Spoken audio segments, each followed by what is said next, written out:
about Jorts the cat.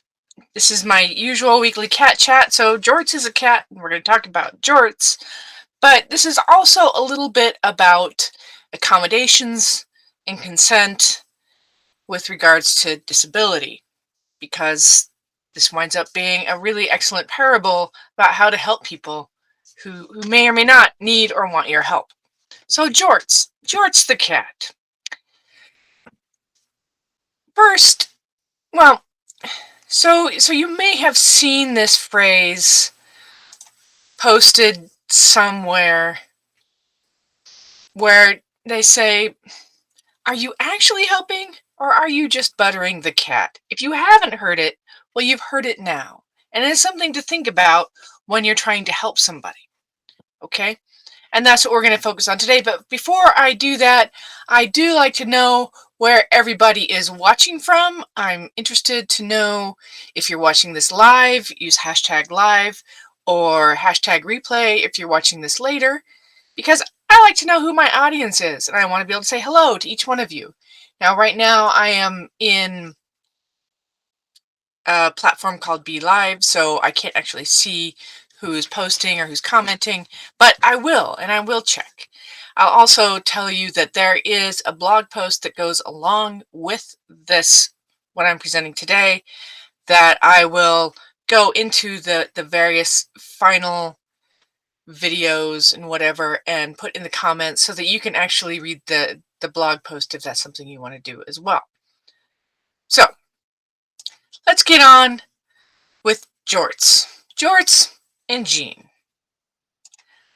So I do want to point out that I do, as me, Penny, and the cat chat, I do have a vested interest in this because I have a lot of special needs cats. And Jorts may be considered a special needs cat, or he could just be Jorts. It's more likely he's just Jorts. This pictured here is Lewis. He's one of the many cats of Mew Mew House. I put a pat of butter on his head so he was modeling for you what it looks like to butter a cat. He's a great guy. He wasn't too thrilled with this, but I did ask if it was okay, and he said as long as there's treats at the end, it's okay. So, but let's think about Jorts. Jorts, like Lou, is an orange cat. He's a ginger cat.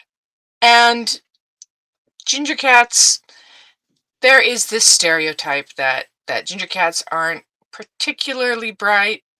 That's okay. It's a stereotype. We understand stereotypes for what they are. Lou actually is he's just big and lumbering. That's what he does. But Jorts has a friend named Jean who's a tortoiseshell cat. And she watches out for Jorts. And we also have the stereotype that torties tend to have tortitude, and I have enough torties in this house to tell you that seems to have some basis in reality. So Jorts and Jean are workplace cats. They live in, I don't know anything about the workplace other than there's a bunch of buildings, and in one of the buildings, Jorts and Jean live there, and they contribute to workplace morale. People really love having them around. The challenge is that as much as people love the cats, Jorts doesn't seem to be always the brightest of the bunch, and that's okay. I mean, he has a problem opening doors, but there's lots of cats that struggle with opening doors. So he's got some notoriety for getting himself locked into spaces.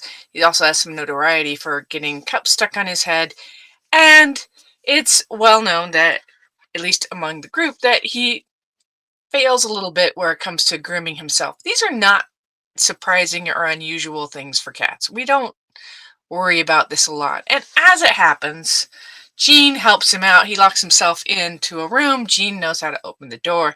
She grooms him. They're good friends. The challenge is, for Jorts, he's just having a good old time. He's happy. He's not hurting anyone. He's not in any danger. He just gets locked in the closet once in a while. But there is one of the co-workers whose name is not Pam, but that's what they're called, what she's called in the various stories. And she's really bothered by the fact that Jorts gets himself locked into rooms, and he's not grooming himself. She decides to take it upon herself to make sure that, she starts teaching him how to open doors and whatnot. Now, poor Jorts is just like, whatever, Pam, I'm having fun. But Pam has taken it upon herself to ensure somehow that Jorts is going to learn how to groom himself better and how to open doors and also how to extract himself from cups. Now, Jorts' person figures, Jorts is just a happy go lucky guy. He's having fun. So she does a reasonable accommodation for his failings, where she puts a doorstop in, and maybe even at one point she finally puts in a little cat door. And and Pam gets upset about this. Pam gets very upset about this. And when confronted about it, George's person says, this is fine. There's nothing wrong with George. He's just not the brightest bulb in the box. And you can't expect Jean's tortoiseshell smarts from an orange cat like George. Okay? You just can't. And this is, the stereotypes. Well, Pam got upset and escalated this to HR, saying that such a comment was actually perpetuating ethnic stereotypes, and this is a big problem. And oh my goodness, oh my goodness, oh my goodness. Okay, this is weird, right? It's like, this is a cat. This is a cat who's doing fine. A doorstop solves a lot of problems. Jean grooms him.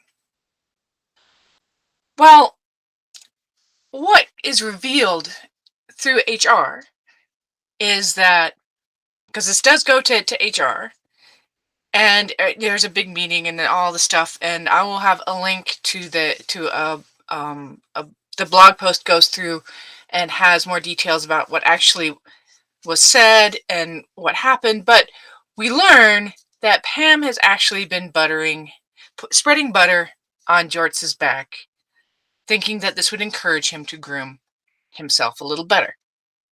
Okay. Well, she was doing this without telling anyone. And the end result is actually that Jean had been grooming off all of this butter. And so George was learning nothing. And doubly bad that it wasn't actually butter that was going on the back of the cat. It was margarine, which doesn't really agree with little kitty stomachs. I don't know how butter does either, but Jean actually wound up going to the vet because of stomach problems. And all of this is revealed.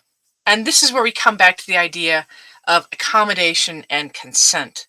We're talking about, it applies to disabilities, but it applies to pretty much anything, okay? If you're having any problems, then accommodations might be made so that you can move forward and do the things you need to do, but also the concept of consent.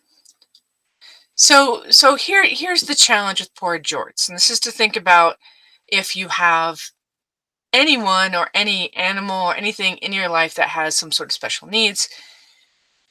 Jorts was fine. The only accommodations he needed was a doorstop and to be brushed once in a while. Jorts' person was happy to do this. George did not need to learn to open the door. It did not improve his quality of life. He was not in any danger for not being able to open the doors. In fact, trying to teach him how to groom himself put poor Jean in harm's way because Jean was licking all this margarine off of his back. So, in terms of accommodation, just because you can do something doesn't mean you really should. And that brings us to the idea of consent. If somebody needs help, they'll ask for it. If somebody looks like they need help, you offer it, but you don't force it. Whether or not they need help or any kind of accommodation, if they say they don't want it, then you don't give it. The end. Now, if you're dealing with a cat or a small child or a dog or something, then you don't ask the cat, would you like butter on your back so you can learn to groom yourself? You ask the cat's person. Your cat is not grooming himself. Can I help by putting butter on the cat? Somebody did that to me, I would say, absolutely not. So, consent.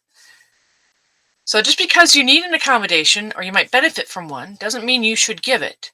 In fact, if you're thinking of offering something, the recipient might not want it. I mean, even if they would benefit from it, they might not want it. They might not want it from you. They might not think it's necessary. They might prefer to struggle a little bit, whatever. So, where it comes to accommodations, make sure that your accommodations are actually helpful. You don't force an accommodation on anyone. Make sure you have consent to do it. This applies to everyone and every living thing. So this is where we come up with the saying that's kind of going around, are you actually helping or are you just buttering the cat? And the final thing that came out of the HR determination is there was a series of things that they decided to do to help benefit jorts. And it was sort of broadly agreed to, and everybody in the office was like, okay, we're gonna do this thing. But the one thing that I love the best, the last statement on it was, Pam is not to apply margarine to any of her coworkers. Jean has shown she is willing to be in charge of helping jorts stay clean. If this task's become onerous for Jean, we can have a groomer help. The end. So that was fun. So Jorts is this wonderful orange cat who actually has a Twitter following, and he's just an adorable orange cat. We love him. Just like my cats are also adorable with each of their own personalities. And we don't do anything more than they actually need, and we don't accommodate people or provide help unless it's really absolutely necessary. And even then, we always offer or ask for consent first. So if you like what you're hearing, if you've enjoyed this, please like and share. You can't share from the Facebook group, the pet Pet Lovers Connection. I forgot the name of my own group. That's not good. Pet Lovers Connection on Facebook is a private group, so you can't share from there. But I'm going live on YouTube. I'm also live on LinkedIn, and I'm live in the Mew Mew House Facebook page, so you can share from there if you like it. And I will be hopping into those various spots and adding a link to the blog post as well as any other bits of information, and I will also respond to any comments you've had along the way. I hope you all have a wonderful week. It's Wednesday now. Here in Western New York, we're under a winter storm warning. So it's supposed to snow or some junk. So I guess, should I buy milk? I don't know. Y'all have a wonderful rest of your week, and I will see you